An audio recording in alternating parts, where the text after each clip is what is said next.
এবার শক্ত হাতে হাল ধরার জন্য সার্থকের লাগাম ধরতে এবার রাইয়ের সহায়তা চাইলো সার্থকের বাবা। হ্যাঁ বন্ধুরা, ভিডিওতে লাইক দিয়ে দেখতে থাকুন। সার্থকের বাবা বলতে থাকে যে না, এরকম করে যদি আমি গোটা পরিস্থিতিটা এরকমভাবে চালিয়ে যেতে দিই তাহলে কি হয়তো বা আরও বেশি দেরি হয়ে যাবে। আমি চাই না যে আমার ছেলেটা আরও বেশি বিগড়ে যাক, তার আগে আমাকে ওর লাগাম টানতে হবে। আর ওর লাগাম টানার জন্য একটাই মাত্র পথ খোলা আছে আমার কাছে, আর সেটা হলো গিয়ে আমাকে যে করেই হোক না কেন রায়ের বৌমনি এবং রাইকে ম্যানেজ করতেই হবে, এই প্ল্যানে সামিল করতেই হবে।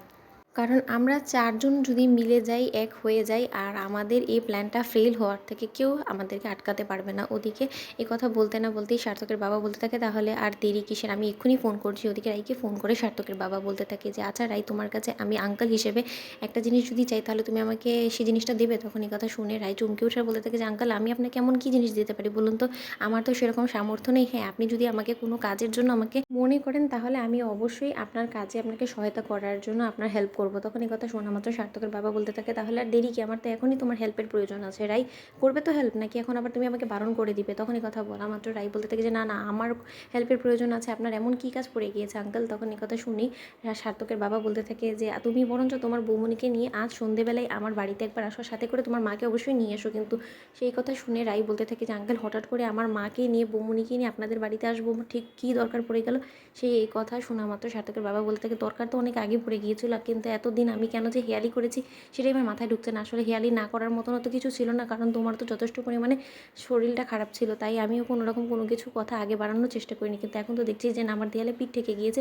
আমার সেই অপদার্থ ছেলেটাকে পথে আনার জন্য আমাকে এবার আটঘাট বেঁধেই নামতে হবে। এই কথা শুনে রাই বলতে থাকে যে আঙ্কেল, আপনি যে কী বলছেন, আমার কোনো কিছুই মাথায় ঢুকছে না। তখন সার্থকের বাবা বলতে থাকে যে এখন তোমার মাথায় কোনো কিছু ঢুকুক বা না ঢুকুক, কিন্তু ঠিক সময় মতন ঠিকই ঢুকে যাবে।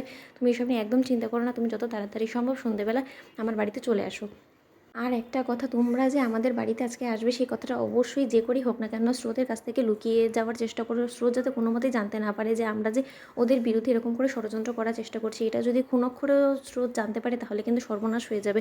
কারণ আমার অপদার্থ ছেলের কানে যদি স্রোত একবার এই কথাটা তুলে দেয় তাহলে অবশ্যই আমার অপদার্থ ছেলে আবারও বুঝবে যে হয়তো বা আমি ওর বিরুদ্ধে কোনোরকম কোনো ষড়যন্ত্র করছি, যেটা আমি মোটেও এই মুহূর্তে অন্তত চাই না। এই কথা শুনে রাই বলতে থাকে যে ঠিক আছে আঙ্কেল, আমি আজ সন্ধ্যেবেলায় আসছি। ওদিকে রাই ওর বৌমনিকে যখন ফোন বললে যে বৌমনি তোমরা তৈরি হয়ে থাকো, আমি অফিস থেকে ফিরেই না হয় আমরা সোজা মাকে নিয়ে সার্থকদের বাড়িতে চলে যাবো, সেখানে আঙ্কেল আমাকে নেমন্তন্ন করেছে। এই কথা শোনা মাত্র রাইয়ের বৌমনি বলতে থাকে যে আচ্ছা রাই, এমন কী কথার দরকার পড়ে গেল যে আমাদেরকে এরকম করে ডেকে পাঠালো হন্তদন্ত হয়ে?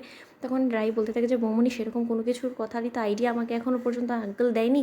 এখন সেখানে গিয়ে হয়তো আমরা বুঝতে পারবো আঙ্কেলের কী এমন জরুরি কথা পড়ে গিয়েছে। কারণ আমার তো যথেষ্ট পরিমাণে টেনশন হচ্ছে। আচ্ছা আঙ্কেলের কোনো বিপদ আপদ হলো না তো?